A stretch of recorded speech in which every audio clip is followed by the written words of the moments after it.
Good evening, all. My name is Jessica Matthews. I'm president of the Carnegie Endowment for International Peace. I know that I speak on behalf of the whole Carnegie Board, which is with us tonight, when I say how honored and happy and pleased we are to have with us our former colleague, Steve Hadley, current National Security Advisor, of course, and member of the Carnegie Board until he left to become the Deputy National Security Advisor these many years ago in 2001. Steve, we understand that in advance of the President's trip to Africa, you intend to talk tonight about the importance of new partnerships with developing nations to address the many problems facing them, from fighting disease, hunger, debt, conflict, to providing education and building democratic government. Given the huge importance of these issues and the recent events in Kenya, Chad, and Zimbabwe, I particularly regret that we can't be joined this evening by our newest trustee at Carnegie, Kofi Annan. But as all of you know, he's been in Kenya working tirelessly to achieve a peace plan between that country's political leaders, and a critical mission, if there ever was one, in which we wish him success. He has sent his great regrets at not being able to be with us tonight.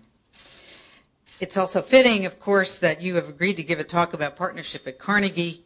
As the oldest foreign policy think tank in the world, the endowment has made a habit of reinventing itself as circumstances on the international scene have merited. And as globalization has taken hold of so many aspects of our lives, and a global approach has become so obviously needed to tackle the major challenges, we have set out to break the traditional think tank mold here in Washington and to begin to work on solutions to problems in partnership with leading scholars in and from the key regions of the world. So that a year ago this week, we announced the Carnegie's plan to pioneer the first global think tank. And since then, building on our 15 years of running a very successful research operation in Moscow, we have opened offices in China, Europe, and the Middle East. So it's a particular pleasure on the first anniversary of that launch to be to welcome you back to the endowment, Steve, and look forward to hearing your views on this important new set of partnerships. Thanks.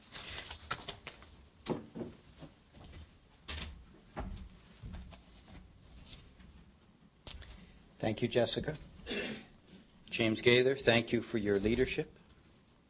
It's a pleasure to be with you this evening. For nearly a century, fellows of the Carnegie Endowment for International Peace have made contributions to our public debate on international affairs. In the 21st century, your work will continue to be vital.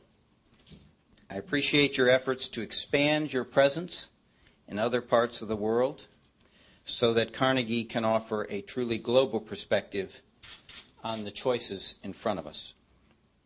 As you know, next week, the President and Mrs. Bush will travel to Africa. It will be his second visit to the continent since 2001, and Mrs. Bush's fifth visit. They will travel to Benin, Tanzania, Rwanda, Ghana, and Liberia. The trip will be an opportunity to demonstrate American commitment to the people of these countries and to Africa as a whole.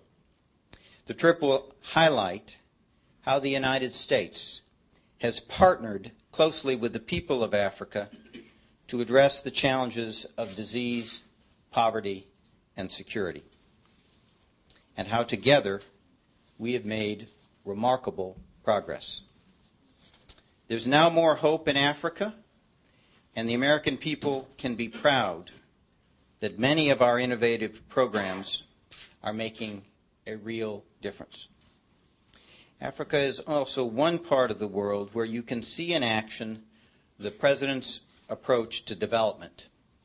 And tonight I'd like to describe the concepts and the principles behind that approach, how his initiatives are having an impact, and why this approach deserves the support of both political parties here in Washington in the years ahead.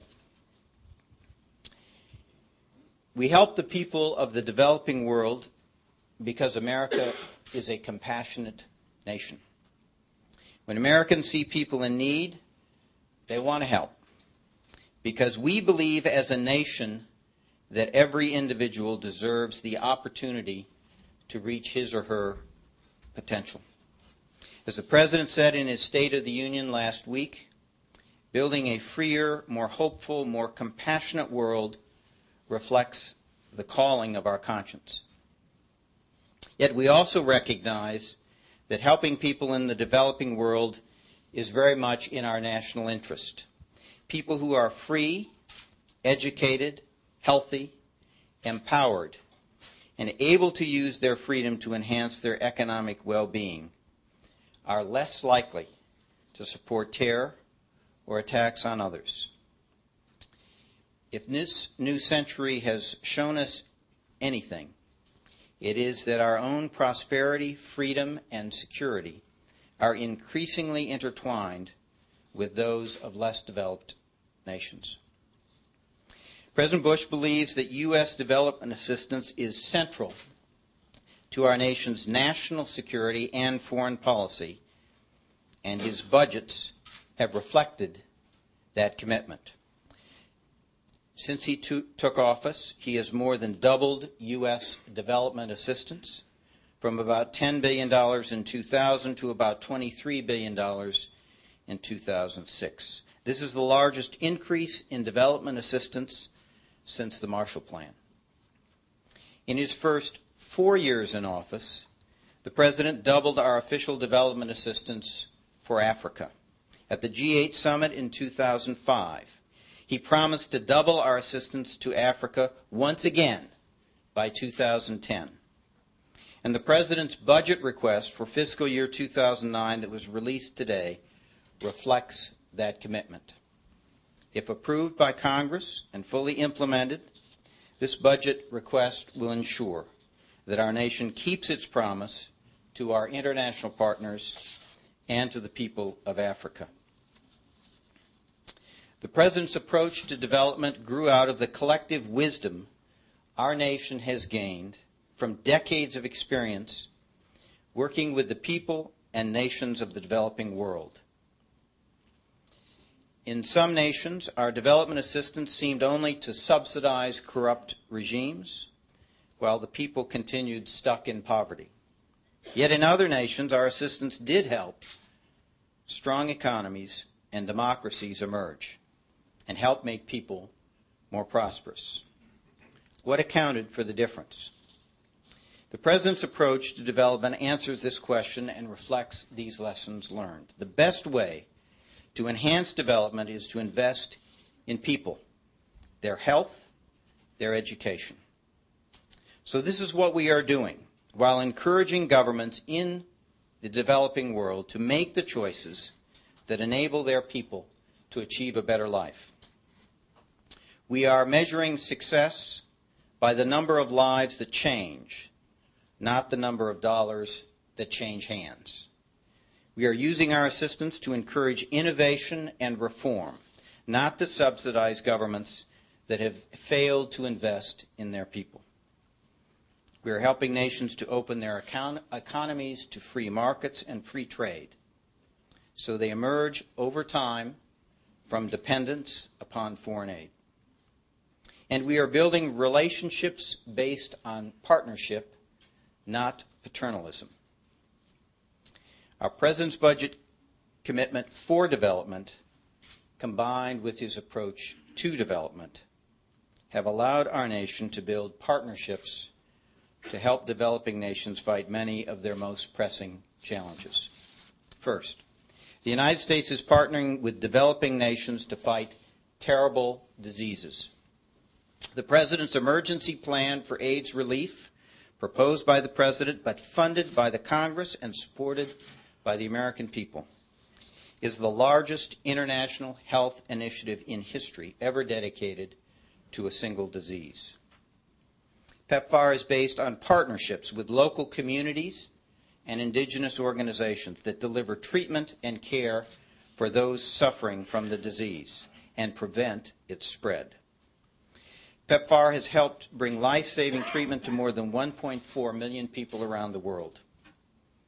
The President has asked Congress to double this initial commitment to the program with an additional $30 billion over the next 5 years. These new funds will help bring us closer to our goal of treating 2.5 million people, preventing more than 12 million new infections, and caring for more than 12 million people, including 5 million orphans and vulnerable children.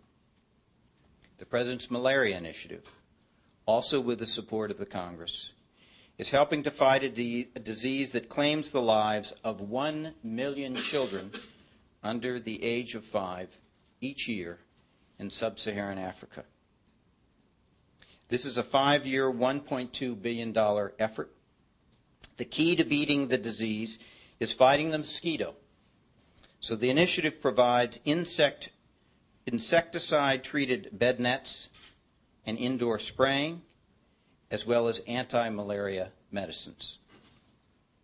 Through this initiative, U.S. tax dollars leverage private sector support, and more than 6 million long-lasting insecticide-treated mosquito nets are being distributed through public-private partnerships. The President's Malaria Initiative has already reached an estimated 25 million people in 15 African countries. Our goal is to reduce the mortality rate of this disease over 5 years in those 15 countries by 50%. The United States also leads the world in its support for the Global Fund to fight AIDS, tuberculosis, and malaria, making the fund's founding contribution. And the United States has contributed approximately $2.5 billion to date, far more than any other nation. Second, the United States is partnering with developing nations to provide basic education. Our Africa Education Initiative is providing $600 million over 8 years to increase access to quality basic education. By 2010, this effort will have distributed over 15 million textbooks, trained nearly 1 million teachers, and provided 550,000 scholarships for young women. Last May, President Bush launched the International Education Initiative and committed to provide an additional $425 million over 5 years to make our international education programs more effective. U.S. resources are focused on countries that demonstrate a strong commitment to education by investing their own resources in schools and teachers, operating with financial transparency, and adopting plans with international standards. This approach will help to provide an additional 4 million children with access to basic education in Ethiopia, Ghana, Honduras, Liberia, Mali, and Yemen. Third, the United States is partnering with developing nations to fight hunger. Currently, more than half the world's food assistance comes from the United States. In 2007, our emergency food aid reached 23 million people in 30 countries. Last week, the President proposed an initiative to supplement food aid grown in the United States with crops repurchased from local and regional farmers. These purchases would help our nation respond to crisis situations, but also help break the cycle of famine in developing countries by encouraging local agriculture rather than displacing it. Fourth, the United States is partnering with developing nations to lift their burden of debt. For decades, many governments had to spend huge amounts of money just to make interest payments on their accumulated indebtedness, money they could have otherwise invested in their people. This debt limited the growth of developing economies and trapped millions of people in poverty. So the President worked with our G8 partners to ease this debt burden. 3 years ago at Gleneagles, Scotland, the G8 nations agreed to support a multilateral debt relief agreement that will free poor countries of up to $60 billion of debt. Last year, we built on this progress when the Inter-American Development Bank approved another debt relief initiative for some of the poorest nations in the Western Hemisphere. This initiative will cancel $4.4 billion owed by 5 countries: Bolivia, Guyana, Haiti, Honduras, and Nicaragua. Fifth, the United States is partnering with developing nations to build democratic and accountable institutions of government. To succeed in the global economy, nations need fair and transparent legal systems, free markets that unleash the creativity of their citizens, banking systems that serve people at all income levels, and business climates that welcome foreign investment and support local entrepreneurs. The United States is helping developing nations build these and other free institutions through the Millennium Challenge account. This program funds projects in nations that govern justly, fight corruption, invest in the education and health of their people, and promote economic freedom. Since its inception in 2004, the Millennium Challenge Corporation has approved compacts totaling over $5.5 billion with 16 partner countries.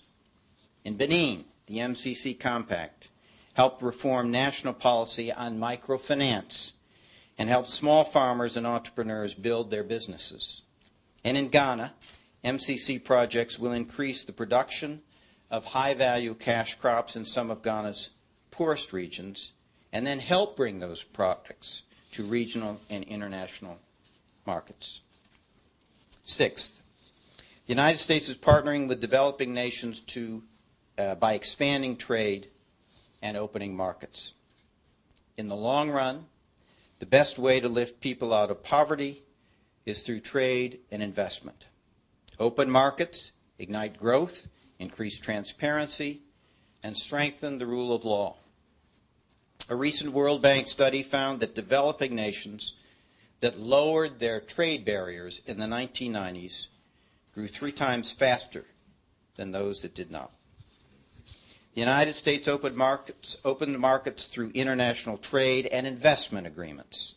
These agreements establish rules such as non-discrimination, respect for private property, transparent regulation, and independent dispute settlement. In 2000, the United States had free trade agreements with 3 countries. Today, we have free trade agreements in force with 14 countries, most of which are in the developing world. We are urging Congress to approve the free trade agreements we've negotiated with Colombia, Panama, and South Korea. And we are discussing bilateral investment treaties with several developing nations. These treaties would promote greater U.S. investment in these countries, encourage economic reform, and strengthen government accountability. The United States is also seeking to open markets through the Doha round of trade negotiations. Doha represents a once-in-a-generation opportunity to help millions in the developing world rise above poverty and despair. And the President is committed to concluding an ambitious Doha round agreement this year. Finally, the United States is partnering with developing nations to address regional conflicts and help bring peace. Peace and security are necessary foundations for development and democracy, because people who fear for their safety cannot easily access the global market price or participate in the free institutions of democracy. So the United States is working with regional organizations and other nations to build capacity to respond to crises and conflicts across the globe. In Liberia, the United States has helped the democracy emerge from a brutal dictatorship in less than 5 years. We worked with our partners at the United Nations to impose sanctions on the Charles Taylor regime. As he fled into exile, we provided logistics support to deploy a regional peacekeeping force to protect the innocent and establish order. We assisted the transition government and helped it hold free elections. And we strongly support the first elected female head of state in Africa's history, President Ellen Johnson Sirleaf, as she and the Liberian government reform their security forces, strengthen democratic institutions, rebuild their infrastructure, and connect their people to the global economy. In Africa alone, the United States has helped end conflicts in Sierra Leone, the Democratic Republic of the Congo, Angola, and Burundi. We helped end the North-South Civil War in Sudan, and we are leading international efforts to stop the genocide in Darfur. We are working with the African Union and sub-regional organizations like the Economic Community of West African States to enhance their peacekeeping capabilities. The United States is committed to training 75,000 peacekeepers worldwide, and we will meet that target. Some of those U.S.-trained peacekeepers are already on the ground in Darfur, and in this way, African institutions can increasingly contribute to solving regional conflicts. America's partnerships with developing nations are helping to make the world a better place. We are helping to treat the sick and feed the hungry. We are helping to teach children and empower entrepreneurs. We are helping to open markets and strengthen good government. We are helping more people live lives of dignity and hope. The American people can be proud of what their government is doing in their name in the developing world. Our partnership model for development also offers the world an alternative to two competing visions for the future of the developing world. One vision is the donor-client dynamic of decades past, a well-meaning but ultimately flawed approach that kept too many people mired in poverty. Another alternative is the ideology of hatred that sees suffering as an opportunity to foment violence against the innocent and advance an agenda of oppression and despair. The President believes that America is now offering a third and more hopeful vision. He appreciates the bipartisan support in Congress for this development strategy. In the coming years, such support will continue to be vital for the future of the developing world and for the future of our own country. Thank you very much.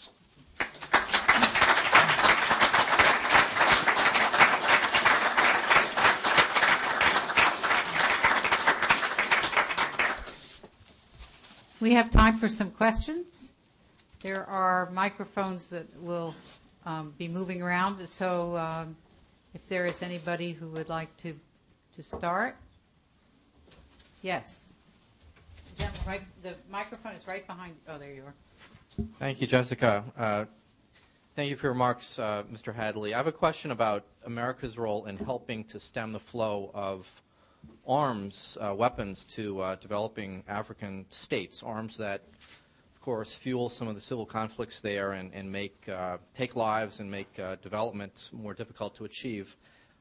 There is a United Kingdom, a British-led initiative for a global arms trade treaty. There's a meeting that occurs on Monday, a group of experts meeting. It will be the first for this initiative. The goal is to pursue guidelines for the arms trade. My question is, will the United States be participating in that experts meeting that begins Monday, and if not, why not? The short answer is I do not know whether we're participating or not, and I will find out. Obviously, standards are useful. It seems to me a worthy undertaking. The other thing, though, I think we have found is trying to build consensus in particular circumstances to cut off the arms flow. And that's what we have pursued. But let me find out, and I will I'll let Jessica know. We'll reconnect. Anybody else? Yes. Over here. Right behind. I wonder if you could talk briefly about some of the tough cases, over here, Steve, that are not amenable to cooperation, but the Zimbabwe's, the Somalias, the now looks like Chad, Darfur, and so on. Zimbabwe is a heartbreak to watch what is happening to that country. We have worked on that issue for 7 years, and I don't think we've made a whole lot of progress. And part of it is a reluctance, to be frank, of a number of countries in the region to recognize what is happening in Zimbabwe, draw the necessary conclusions, and put pressure to make change. And it has to do with the politics of the country, of the continent. It has to do with history in Zimbabwe. It has to do with the symbol that Robert Mugabe represents to those who opposed colonialism. But it is an issue where, in the end of the day, the region needs to step up, and in our view, there is a lot more that can and should be done. So it is not one of the success stories in the continent, and it is a real tragedy that we watch unfold. Chad is an interesting case, and one that I think the way what you would like to achieve is pretty clear. This latest go-round occurred in some sense. You know, what we have in Chad is a situation where Chad is backing rebels operating in Sudan, and Sudan is backing rebels operating in Chad. And, of course, the people of both countries are paying the price because the disruption puts people out of their homes and ensures that humanitarian assistance does not get through. So what the way forward needs to be is to get both of these governments to recognize that they have an obligation to their peoples to agree to end the support of these reciprocal rebel groups and allow international community in to ensure people can be resettled and humanitarian assistance can get in place. One of the things that's unfortunate about the most recent in support from Sudan of the rebels going into Chad is it was just at the time when the EU was stepping up to deploy a force that could have provided some stability in Chad and ensured that people were not further displaced and humanitarian assistance could be provided. And I don't know whether it was a preemptive move or not. We need to get back to that kind of framework. It's difficult, but it's a piece, of course, of the broader saga in Darfur. And again, another complicated situation, and the way forward is also pretty clear. The United Nations force needs to deploy. This is partly putting pressure on Bashir to accept it, but it is also all of us pulling up our socks and getting the force ready to deploy. And after a year plus of discussion, it is still not ready to deploy. If we have one thing, I think, that is lacking on this and so many other problems, it is a lack of capacity among free democratic nations and the international community to deal with the kinds of transnational challenges we face in the 21st century. There is a capacity deficit, and we see it in the context of Darfur. The length of time that has been required to try and assemble and deploy a force. We've been at it for a year and a half, and there's still very little on the ground. That is the key to stabilizing the situation, to making it clear to the Sudanese government that they need to negotiate with the rebels, and similarly putting pressure on the rebels, which have gone from 3 groups to almost 20, to sit down, have a common position, and try and negotiate a solution. And at the same time, with the UN force deployed, ensuring that humanitarian assistance gets on the ground. The good news is it is genocide, there's no question. Killings are down. But the humanitarian suffering is enormous. And again, I would say one of the challenges that this administration has, one of the challenges the next administration is going to have, is the capacity deficit, whether it is peacekeeping forces, whether it is national institutions able to control their own territory, and able to deal with a combination of terrorists and narcotics purveyors that actually have more arms and more money than some of the governments in which they are operating. This is the problem we've got. Can I just, I will get to you in a second, but just to quickly follow up on that. In the 1990s, this came up over and over, and the proposal that was often made, or the observation, was that the United Nations has to reinvent a peacekeeping force from the pencils to the rifles and the doctrine and the leadership and the military capacity every time from nothing. And Canada, the Netherlands, many others had urged that there be a standing planning capacity within the United Nations so that you don't have to start at ground zero. Having watched what you've watched for 7 years, do you see a reason for doing that? I think the planning capacity actually is in some sense easier. The issue was also, do you want a UN army basically deployed by the Secretary General? And I think the concern about that has been where would it come, who would pay for it, and how effective would it be on the ground. I think another piece of it, in a way, that may be the easiest part. The second piece of it, though, I think we have to think about is what do we do when the armies have done their job? And whether it's post-conflict situations or failed states where countries then need to transition from a temporary peace brought on by armed forces to a society that can provide security and a way forward for prosperity for their people. What is the problem we've had in places like Afghanistan and Iraq and all these other places? It's moving in quickly to be able to build police institutions, judicial systems, prosecutorial systems, getting governments up and functioning at the national level and the local level. These are a set of skills that we do not develop, train, exercise, and deploy in the systematic way that we do our military forces. In some sense, the military piece is easier to solve. And when I talk about undercapacity, this, to me, is the lesson of Bosnia and Afghanistan and Iraq. We treat each of these situations as a pickup game, rather than having made the investment both in national authorities, in places like the EU, and in terms of the United Nations, to develop these kinds of capabilities, and to do it in an interknitted way. So in one of these crises, we can all come together, worked out with rules of engagements, and have a task force that can help countries make these kinds of transitions.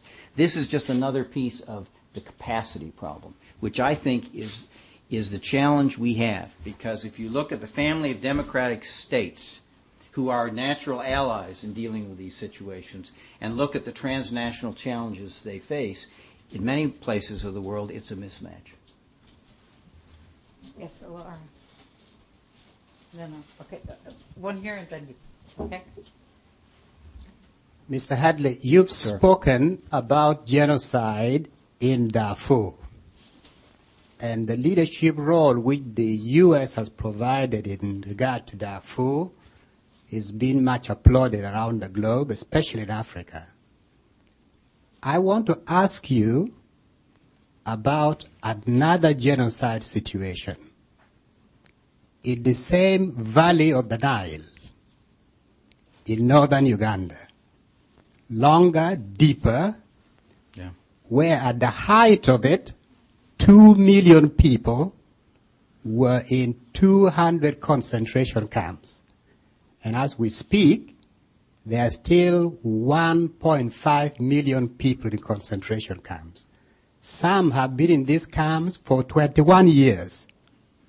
The most of them have been there for 11 years. People are dying in the camps at the rate of 1,500 a week, which is 3 times the death rate in Darfur.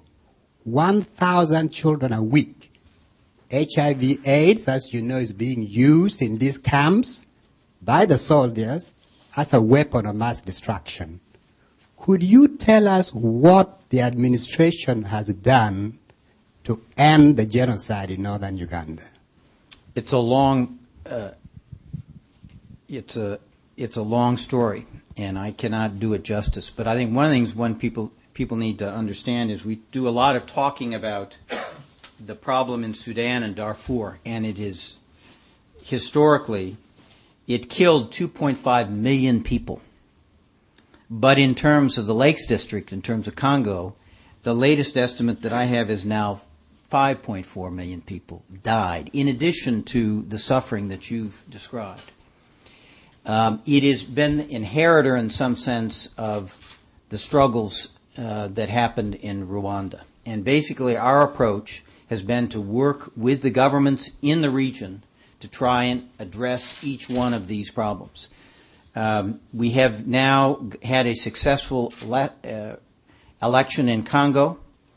There are arrangements that are being worked out with neighboring states to try and to begin to disarm these groups. We have supported that effort with our diplomacy and other support, but I would say to you it's taken too long, and it's not done yet. And we continue to work at it, and it is going to be with us for a while. And it's one of the reasons the President's going to Rwanda. And the genocide in northern Uganda? There are groups there whose tactics are unspeakable. And it is one of the reasons why we have been supporting the UN presence that has occurred in some of those areas, why we have been training the forces of the Congolese government and the like. More needs to be done. More needs to be done. Yes. My question is exactly the opposite of that question, because you were talking earlier about working with the African leaders and all of the things that could evolve. First thing is, you've used the term genocide 3 times in regards to Darfur. I did. How many African presidents, how many African leaders use that term in regards to Darfur? And surely, as the gentleman pointed out there, the Lord's Resistance Army in Uganda, the Congo, are by scale much, much worse in terms of displacement and deaths. So isn't it a matter of what is in this term? A little bit. I think our government is so far as I know, the only government that has called it genocide. And first you have to recognize and name the problem before you can obviously do something about it. But I'm saying, Mr. Hadley, yes, sir. Those presidents are right there. Those people are right there in the area. If they don't know, I mean, they don't call it genocide. You call it genocide. And I'm saying, how can you work with them towards some resolution when you're that far apart? Well, there are maybe reasons why those leaders have been unwilling to use the name genocide. But we have believed that it is the right thing to continue to work with them to address this problem. There is an AU force that is on the ground. There are a number of countries, Rwanda in particular, but also Nigeria, who have contributed troops to that force. And that force is going to be the core of the UN force that is hopefully going to be deployed, and we think will make a difference on the ground in Darfur. So the failure to agree on the terminology, I think, has not prevented us from working with other leaders in the region. But I want to mention one thing that is important. There are leaders and there are leaders. And one of the things that is part of the Millennium Challenge Account program I described is a recognition that while there is a minimum level of humanitarian assistance and development assistance that should be available throughout the continent, the real solution to problems are only going to come from leaders that are prepared to do the things I described. Care about their people, govern justly, fight corruption, invest in their people through education or health, are open to free markets, and are willing to step up and take responsibility for dealing with some of the conflicts that afflict the continent. There are some leaders who've been up to that challenge. There have been a number who have not. And our challenge is to work with those who have, to strengthen them, strengthen their institutions, and over time give them the capacity so that Africa can increasingly take a lead in dealing with Africa's problems. That's what the Africans want. That's what we want. But it is an uneven record about people who've been prepared to step up and really put their back into trying finding a solution. I don't have a better answer for you than that. In the back, right there. Yep. Thank you. Abdushakur Abud. You've been talking about capacity and problems of institution in Africa. The president is going to one country, which is Tanzania, near another country, which is Kenya, which was really stable, where people were hoping democracy was working, but a lesson is learned, it is not stable. So what can the international community or America do apart from just helping in humanitarian assistance? What can be done taking the Kenya example? Sure.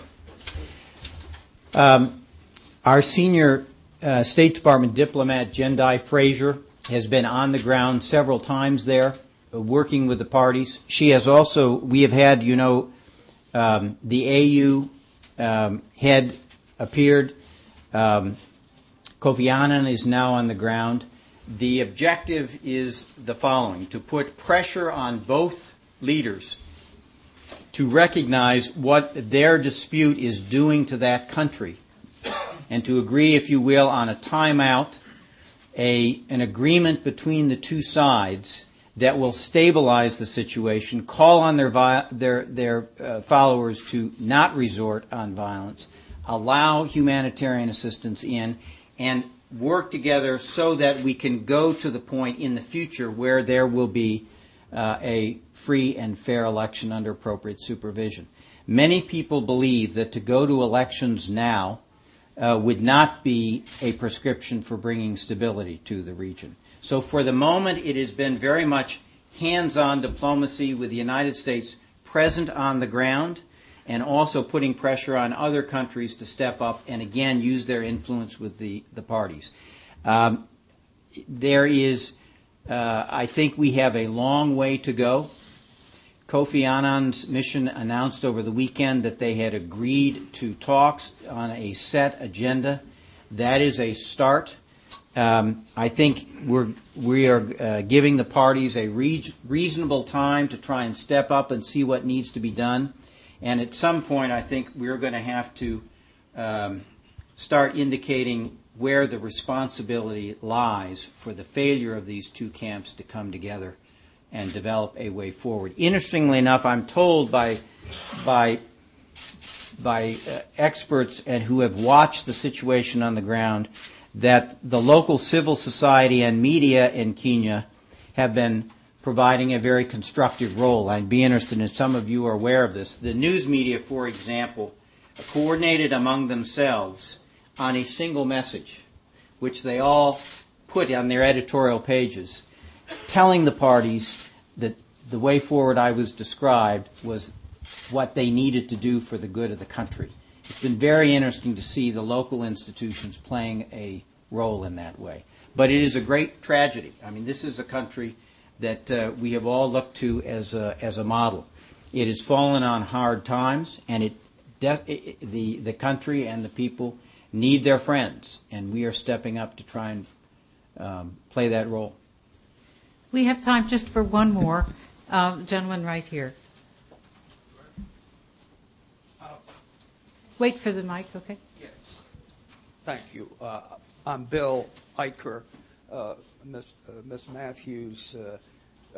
Mr. Hadley, would you entertain a question that's off the African continent, over at Iran and the Persian Gulf? Certainly. Okay, sir. The naval incident that almost blew sky high several weeks ago, and only by the restraint of the U.S. Navy was there.